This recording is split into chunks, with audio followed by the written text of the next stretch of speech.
Добър вечер, аз съм Тодор Ангелов и вие гледате военната сводка за 1 юни. Започвам с най-актуалната новина за днес. Украинците направиха серия от терористични атаки дълбоко във вътрешността на Русия с помощта на диверсионни групи и FPV дрони. Взривиха един мост в Брянска област, има 7 загинали, направиха поредица от атаки в Курск, стреляха ракети в ЛНР и така нататък, но това всичкото беше за отвличане на вниманието, за заблуждаване от основния удар, който беше насочен срещу няколко руски летища в 5 области. В Мурманск, Ивановск, в Амурска област, в Рязан, в Иркутска област, като успешни са атаките само в 2 от летищата в Мурманск и Иркутск. С FPV дрони са поразени 4 самолета, 4 бомбардировача Ту-95. Няма други поражения, но тези бомбардировачи са с критични поражения и най-вероятно няма да могат да бъдат оправени. Към сега, като ви говоря тези неща, абсолютно всичко е ликвидирано, като щети, като просто нещата вече са ликвидирани до степен до такава, че са заловени даже извършителите. Как е станало това възможно? Атаката срещу тия 5 области, пак да се върна назад и да кажа, че атаката първо срещу мостовете, срещу Курск, изстрелването на ракети и така нататък, всичко това е било отвличащо внимание. Основната атака е било срещу тия летища, които се водят като част от ядрената триада на Русия. Тя се е готвила над половин година в абсолютна тайна, за която дори американците не са били уведомени, администрацията на Тръмп официално го съобщи. Значи украинците са вкарали на територията на Русия FPV дрони и са ги събирали в склад в Челябинск. После са ги качили в тир, който е бил натварен с дървени къщички и в един момент къщичките, капака, т.е. покрива на къщичката са отворили, литнали са дроните и са успели да ударят тия 2 летища, които ви казах. Не е бил един тир, а са били няколко тира, само че една част от тях са прихванати, а друга част не са успели да стигнат до целта, както в Амурска област, където тира просто се е запалял на пътя. Как е възможно? Това много лесно, защото FPV дрона, аз много пъти съм казал, че няма нито една държава на света, няма никаква защита от FPV дрони и не може да има. FPV дрона, представете си го, той представлява едно 10-инчово лаптопче, най-просто казано, за на всеки да му стане ясно. Това е един лаптоп, който може да си го носиш под мишница. Той тежи 2 кг. Като му сложиш една граната на този FPV дрон, като го засилиш в нещо, той го унищожава. Практически не е реално да бъде хванато това. Просто няма, тук въобще не говорим за разузнавания, за тайни служби, за какво ли не все едно. Аз да ви кажа, нека разузнаването да хване всички, които имат мобилни телефони и да ги проследи. Как да стане? Няма теория да стане. Така че FPV дроните са много грозно оръжие, противодействие няма и да има.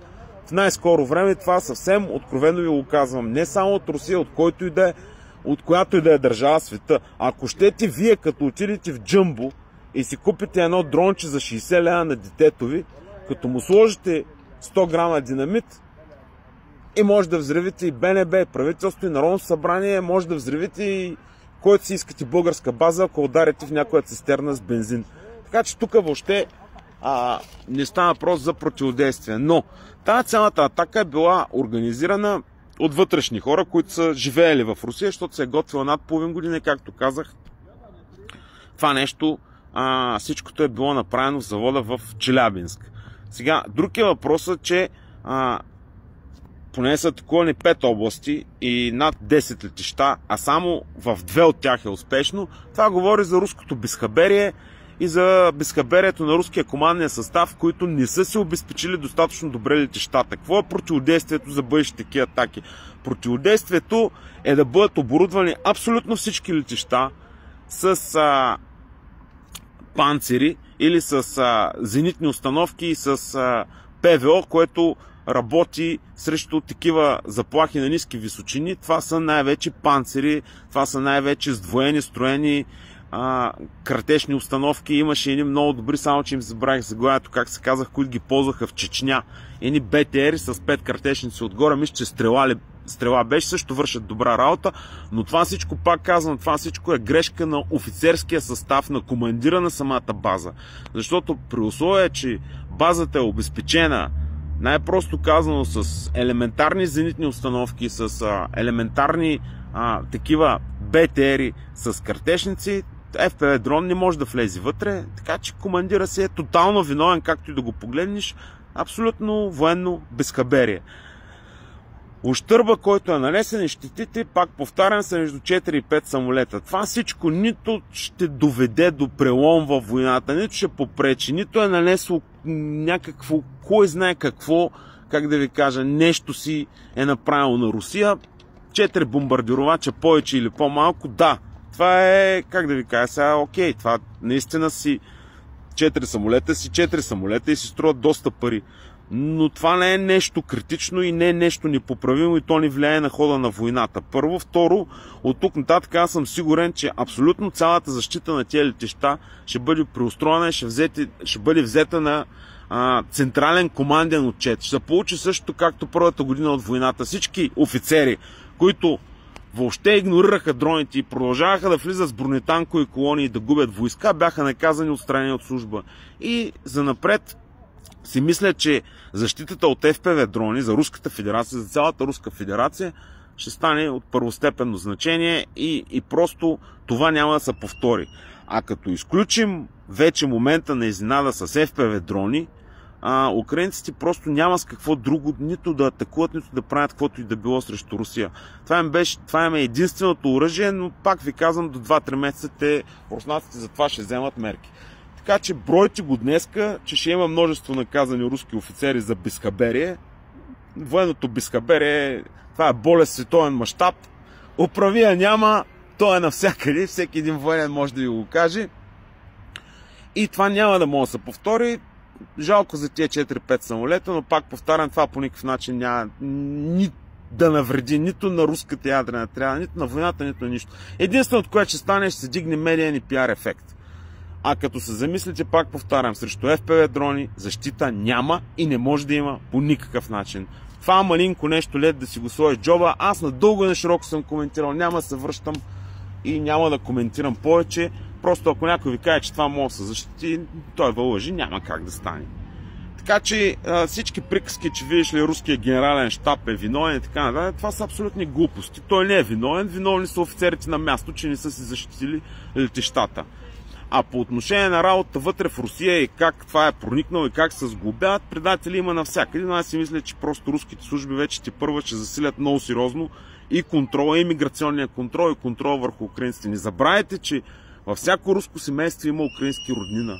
Практически е много трудно да се следят на тази огромна територия за всички тия хора. Това е всичко. Махате настрани медийния шум. Реално говорим за 4 удара на самолета и нищо повече. И реално говорим, че това просто няма да може да се направи втори път. Всеки един такъв удар е много добре дошъл за Русия, защото им показва къде са им слабите места и най-вече къде са им слабите командири и те ги отстраняват.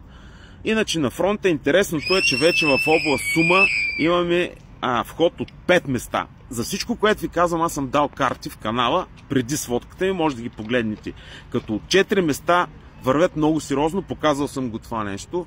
Също така украинците започнаха да строят линия 350 км за отбрана от Харков до Запорожието. Това означава, че те вече Донецкия фронт не го броят. Те знаят, че са го изтървали. Но тази линия за отбрана няма да я бъде по две причини.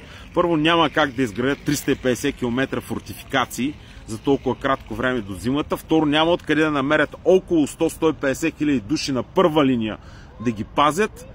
И трето, руснаците просто няма да им дадат тази възможност, защото натиска с артилерия и с дрони от руска страна също се увеличава. Руснаците вече са стигнали до нива да атакуват с около 400 дрона на ден. Цифрата се дигна от 50 миналата година до 400. Аз прогнозирах, че тя ще скочи на 500 и на 1000 дрона на ден. Това е нещо страшно и нещо неспасявано.